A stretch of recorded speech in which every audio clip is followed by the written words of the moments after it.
Sebenarnya orang umat Islam itu kan sudah lebih dahulu menggunakan menggunakannya apa namanya Tazkiyatun Nafasnya Al-Ghazali. Itu kan lebih dahulu dan lebih otentik daripada hanya stoik doang.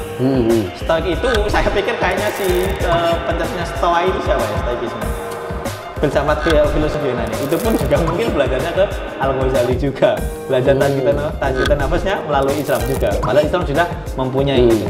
Nah, cuman kita masih belum punya orang yang membahasakan itu menggunakan dialektika ilmiah. Ngopi, ngobrol pagi di Al-Kahfi. Oh, oke. Masih kita itu pokoknya ada dalilnya nih.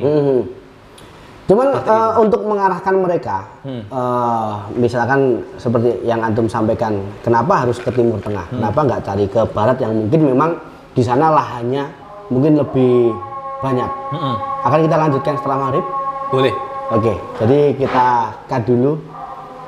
Nah, padahal di lahan Barat itu kan lebih luas begitu. Cuman santri itu berpikirnya setelah lulus dari pondok ya pengen ke Timur Tengah begitu ya. Mungkin karena mungkin sekaligus ibadah gitu mungkin ya kan. Padahal ke Barat pun juga bisa ibadah kan. Bisa. Tujuannya dakwah. Dakwah benar. Begitu. Nah, kira-kira ini santri itu bisa nggak diarahkan ke sana itu ke Barat, istilahnya niatnya untuk dakwah, tapi kan mereka harus dibekali dengan pembentengan atau mental yang bagus dulu. Nah itu triknya bagaimana itu? Nah kalau seperti itu hemat saya tadi hemat saya itu mungkin ini adalah kekhawatiran para asatidz yang saya nilainya itu terlalu over terhadap terhadap Barat.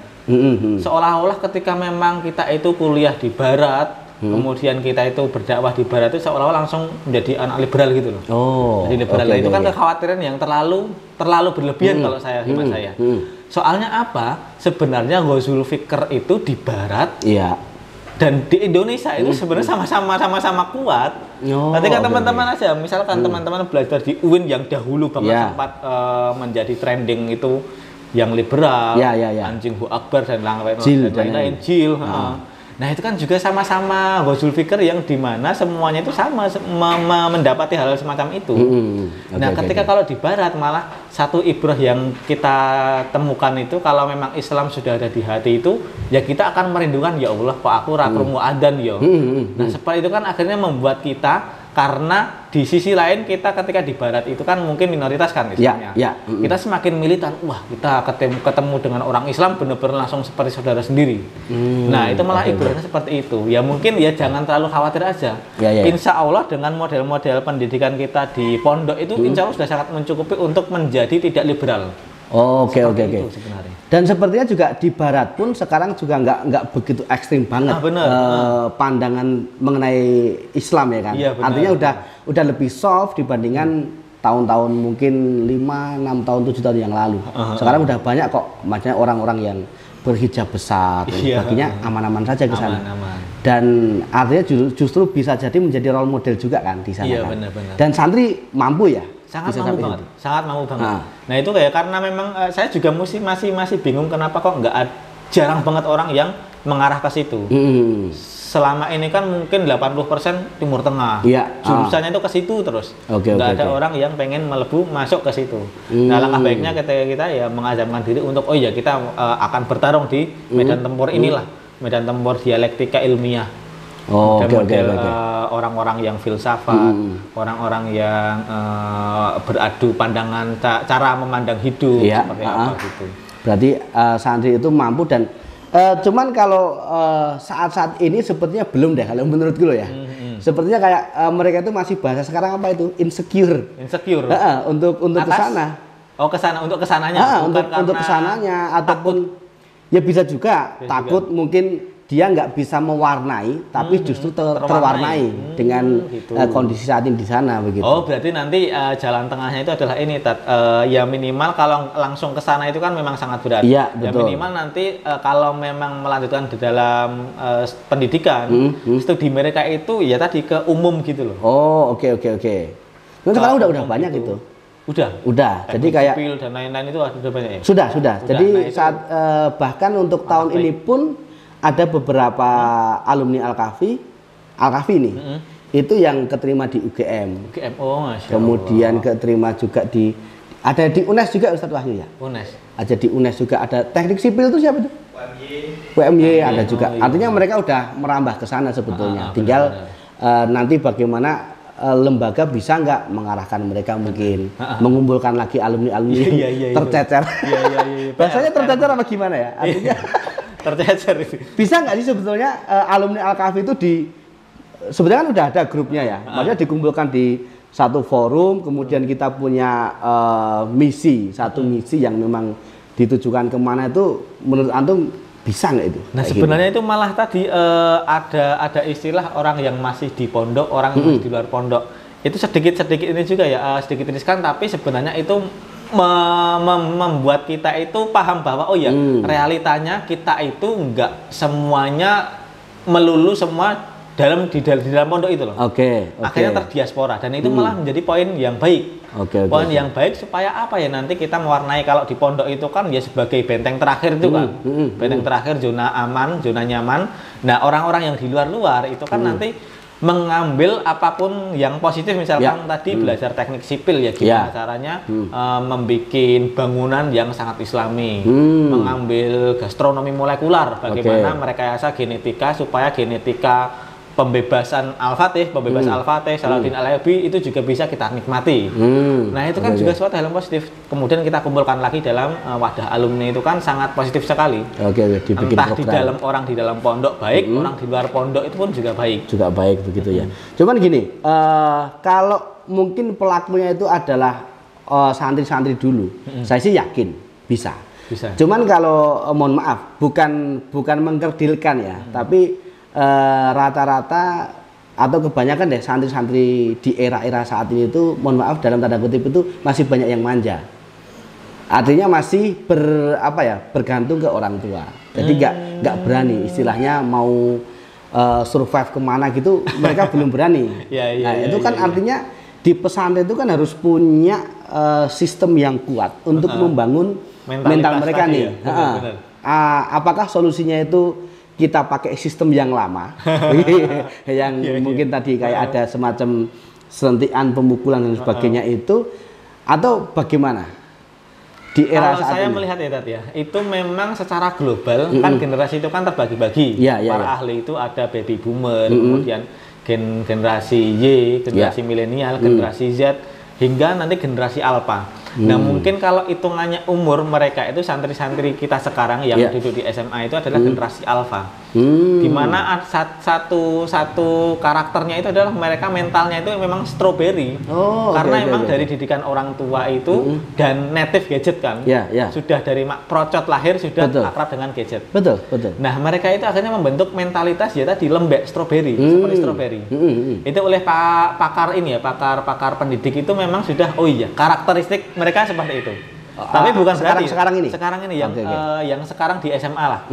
Itu kan generasi alpha. Karakteristiknya itu mental strawberry. Nah, apakah kita tunduk terhadap realitas seperti itu? Ya jangan.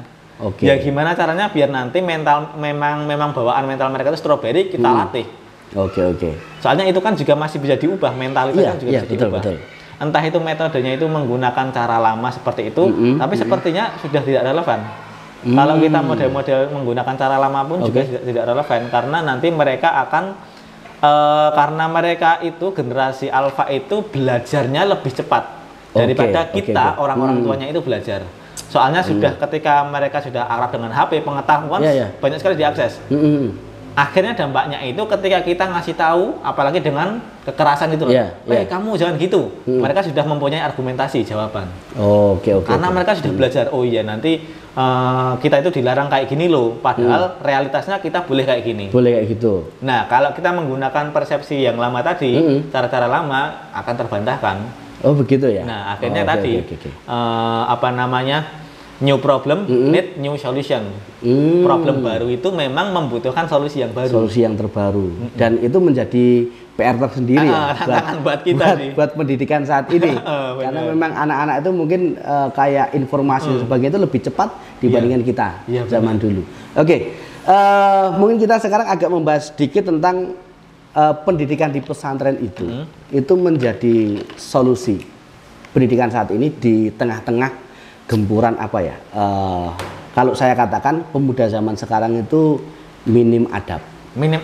Nah, pesantren menjadi solusi. Apakah minim adab kemudian kayak sekarang mohon maaf ada berita-berita itu sekarang kayak pembulian itu udah berani di live nih, live di sosmed. Iya, benar, kemudian tiba-tiba masuk ke ruang kelas nusuk temennya sendiri. Nah itu kan problem tersendiri. Nah apakah pendidikan di pesantren itu menjadi solusi di era yang sekarang ini? Kalau saya itu memang kayaknya nggak ada solusi lain, Tat. Gitu ya. Soalnya pokok permasalahan itu adalah penggunaan handphone tanpa ada pengawasan. Bukan berarti penggunaan handphone doang loh, tapi penggunaan handphone tanpa ada awasan. Akhirnya mungkin adab-adab yang mungkin relate dengan kehidupan misalkan di barat itu mereka konsumsi. Oh iya, ternyata nggak apa-apa loh kita itu manggil ayah menggunakan namanya seperti di barat-barat. Barat-barat kan nggak pakai Pak Joko, Bu Lastri, langsung nyeluk jenenge wae, Joko. Seperti itu nggak apa-apa. Kemudian mereka, oh iya nggak apa-apa loh, ini adalah mungkin mereka ngomongnya, oh ini adalah kemajuan nih, kemajuan. Padahal nggak bisa. Nah intinya itu pesantren itu mungkin adalah satu-satunya solusi, di mana pembatasan terhadap akses informasi itu ada. Sementara kita taruh informasi alternatif. Informasi alternatif itu apa? Ya tadi menggunakan ustadz-ustadznya itu kan tentunya orang-orang berilmu. Taruhlah, oh iya kalau memang tadi kasusnya cara memanggil ayah ya bagusnya seperti ini. Pun juga dengan ayah memanggil anak ya bunaya seperti itu kan sudah benar-benar informasinya sangat tersaring. Nah itu benar-benar kayaknya terus bukan salah satu solusi, tapi itu satu-satunya solusi. Satu-satunya solusi malah ya. Untuk orang yang niradab tadi. Cuma begini, sekarang yang menjadi catatan adalah orang tua itu kadang kalau sudah memasukkan anaknya ke pondok pesantren, itu ya pokoknya sudah los begitu. Artinya ya harapannya pokoknya kalau udah dimasukkan ke pesantren nanti jadi baik. Padahal kan masukkan ke pesantren itu nggak seperti laundry pakaian, artinya nggak langsung maksudnya langsung menerima halus, terima wangi. Yang terjadi saat ini adalah anaknya memang dipondokkan di pesantren. Cuman saat liburan, orang tua ini tidak dibebaskan, bahkan mereka cara berpakaian pun kayak tidurnya juga diloskan, nggak ada dibangunkan. Artinya setelah liburan pun kembali ke pesantren lagi ya harus adaptasi lagi. Benar. Itu kan catatan buat orang tua. Itu di mana-mana, di Pondok Roja pun juga seperti itu. Sama kayak gitu. Sama seperti itu. Jadi mungkin kita harus belajar dari Kutab Al-Fatih lah. Yang di modelnya itu di pesantren kan. Jadi di awal pendidikan itu di Kutab Al-Fatih itu kan mereka MOU-nya dengan orang tua itu adalah ini adalah pendidikan kolaboratif. Kita itu sama-sama mendidik anak antum, bukan saya mendidik. Kita sama-sama mendidik anak antum, di mana nanti dampak yang paling dekatnya itu adalah ketika memang perpulangan ya kalian didik lagi. Kalau memang kalian nggak mempunyai kurikulum cara mendidik yang baik ya seperti di pesantren aja. Kalau toh masa pengen ngasih HP ya nanti ada jam-jamnya dengan pengawasan dan seperti itu. Nah di Kitab Al-Fatih itu di awal tuh seperti itu, pengkondisiannya seperti itu. Dan yang paling penting adalah menaruh mindset bahwa ketika kita memasukkan anak pesantren, kita benar-benar doktrin kepada orang tua. Kita itu pendidikannya itu bareng-bareng loh, bukan berarti kalian itu seperti kita di laundry pakaian. Ki menungso loh, men iki anakmu loh, men. Lah iya makanya. Kadang kan orang tua atau mungkin masyarakat pada umumnya kalau udah di pesantren itu lepas. Kemudian ketika pulang, kalau anaknya mungkin agak menyimpang dikit, ya kan, misalkan nggak mau sholat di masjid nih, langsung nyala ke pesantren. Pondok eneng di dan lain sebagainya. Nah itu kan juga menjadi catatan tersendiri untuk kita. Artinya walaupun di pondok itu nggak semuanya langsung baik karena di pondok kan proses tarbiyah, pembelajaran ya. Kayak kata orang dulu tuh kayak di kawah Condro Dimbokoan gitu ya kira-kira ya. Itu PR semuanya sih setiap pesantren. Bahkan mungkin kalau saya punya teman di Kutab Al-Fatih yang sudah ngomong seperti itu aja, tetap bermasalah juga. Gitu ya? Akhirnya orang tua juga lepas juga gitu loh. Karena memang mindset orang tua itu ya tadi, kita itu selain mendidik mendidik anaknya, kita juga mendidik orang tuanya. Itu kan juga lepas juga akhirnya. Tapi juga kadang ketika ada sedikit luput dari pesantren, orang tua itu nyerang pesantren loh.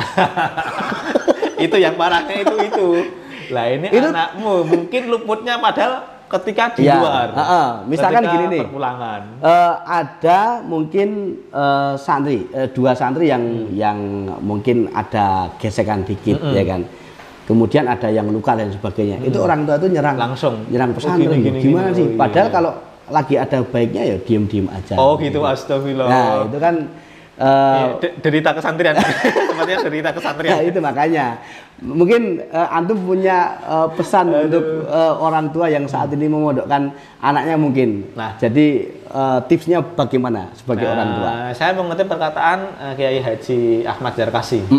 Beliau itu adalah salah satu ini kan pejabatnya Gontor, petingginya Gontor itu. Beliau pernah ngomong, ketika antum memondokkan anak kalian di sini, serahkan juga sekalian kain kafannya.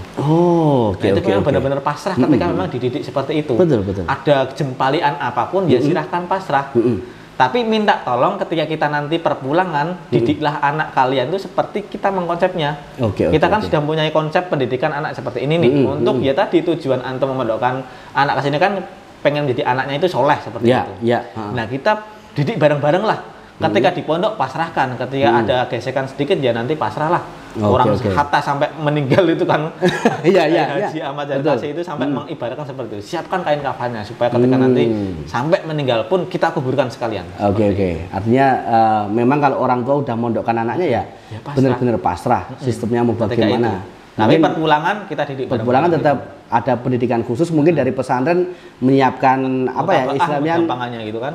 Betul menyiapkan untuk mutabaahnya supaya di rumah itu tetap bisa terkondisi dengan baik. Nah, itu akhirnya akan menjadi solusi juga pada zaman-zaman era saat ini. Kita ini masih ada waktu. Kita sedikit membahas apa namanya yang lagi ngetren sekarang ini. Itu apa ya? Ini kan sebentar lagi sepertinya akan ada pemilihan. Pemilihan presiden nih. Sangat menderawasi ini. Iya, itu itu kan pasti akan ada orang-orang alim dadakan. Masya Allah, iya.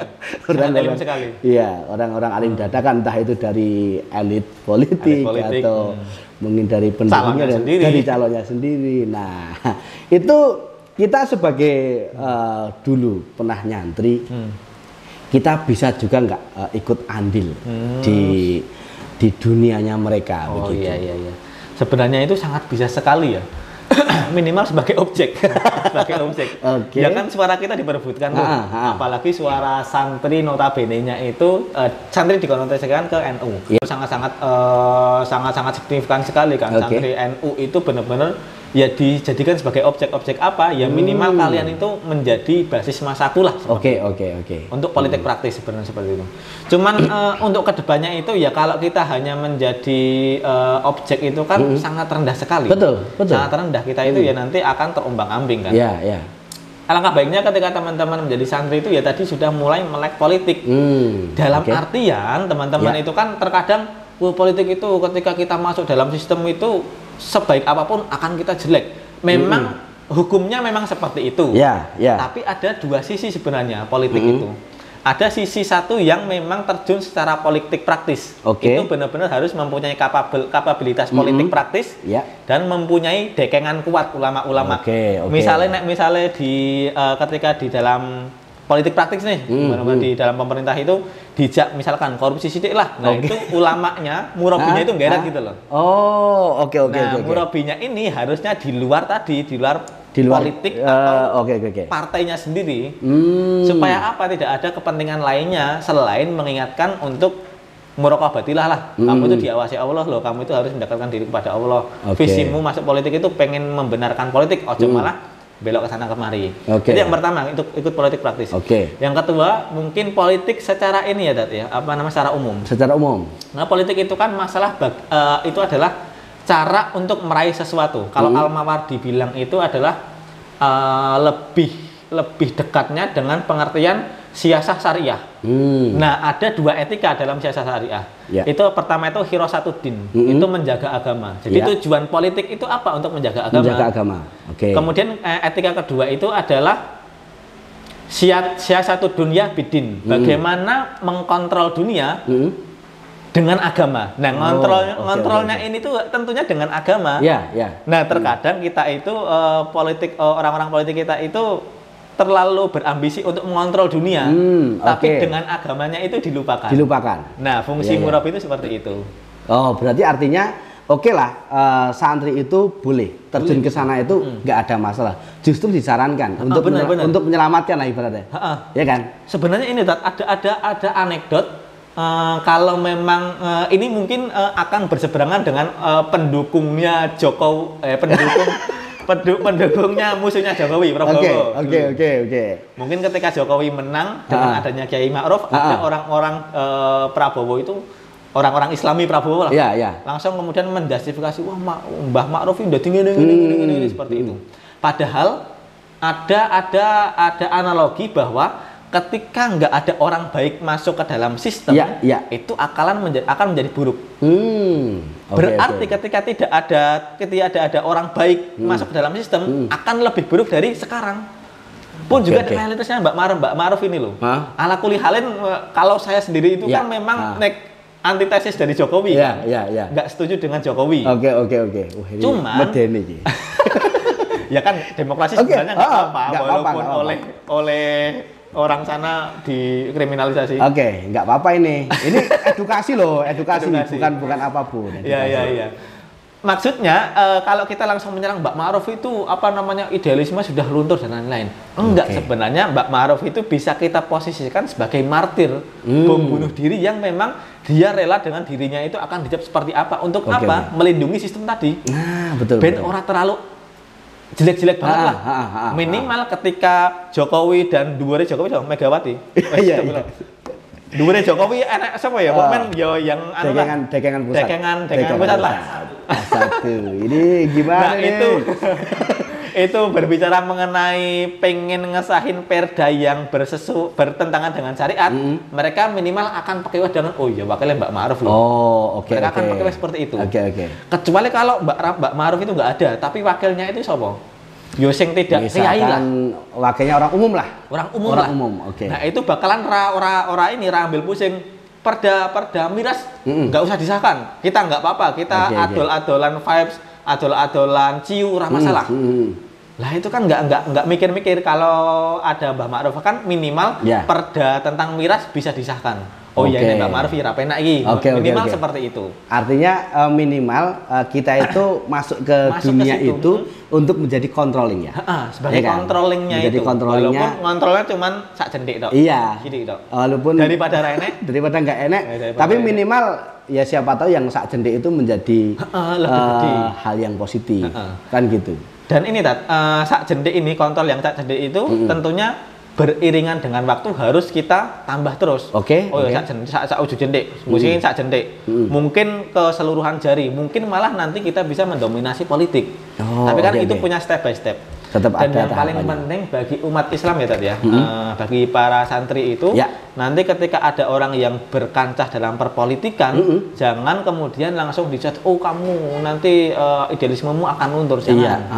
Sampai itu dibiarkan orang yang berjuang ke dalam parlemen silahkan, orang yang berjuang di luar parlemen entah menggunakan seni budaya, menggunakan pendekatan sosial keagamaan, itu juga silahkan. Intinya tadi hirosatu din untuk menjaga agama Allah, untuk menjaga syariat Islam itu bisa diterapkan sedikit-sedikit lewat entah menggunakan bahasa, kita menerapkan Pancasila nih, kita menerapkan UUD dasar 45 sesuai dengan Pancasila, di mana Pancasila itu adalah anak dari Piagam Jakarta, Jakarta yang meneruskan para ulama-ulama. Nah itu kan juga trik atau tips bagi kita itu, silahkan berjuang di parlemen. Yang di luar parlemen jangan gerong-gerongi semangat mereka. Yang di luar parlemen pun juga harus mendukung. Ada temanku nih yang berjuang lewat seni budaya Islami. Ada temanku nih yang berjuang lewat gerakan-gerakan sosial. Dibantu juga. Artinya santri itu mampu tetap terjun ke sana. Tapi bisa terjadi nggak mereka justru malah terwarnai dengan dunia mereka? Nah itu kalau itu adalah resiko paten ya. Kalau terwarnai itu resiko paten. Nah itu mungkin fungsinya murabi tadi. Nah kita di Al-Kafi kan sudah ada halakoh-halakoh. Iya betul. Nah itu silakan diterapkan sebenarnya. Itu halakoh itu adalah fungsi penjagaan paling efektif. Halaqah itu fungsi penjagaan paling efektif, di mana itu kan enggak seperti di sekolah itu satu guru ngadepin 20 siswa. Kalau halaqah kan satu murabi, mutarobinya itu ada misalkan 5, 6 atau 7, itu kan relatif sedikit. Nah, itu lebih terkonsen ketika ada satu orang ini pejabat misalkan, anggota legislatif, kemudian pengen korupsi lah, pengen memainkan dana. Nah, itu murabinya itu lebih gampang untuk mengetahui. Pastikan murabi ini tidak menerima apapun, tidak menerimakan dalam bentuk apapun dari si pejabat ini. Pastikan dalam artian pastikan murabi ini independen, supaya apa? Fatwanya benar-benar tidak pandang bulu. Untuk penjagaan tadi, mutarobinya yang masuk ke dalam anggota legislatif. Artinya ketika mereka udah pengen terjun di situ, tetap harus menyiapkan. Mungkin minimal orang-orang di belakang itu harus memang kuat dulu spiritualnya. Begitu kira-kira ya. Orang yang di belakang kuat, orang yang di depan kita sebagai santri itu paham medan. Nanti perpolitikan nanti benar-benar dari kawan pun juga bisa masuk dari belakang loh. Harus paham seperti itu.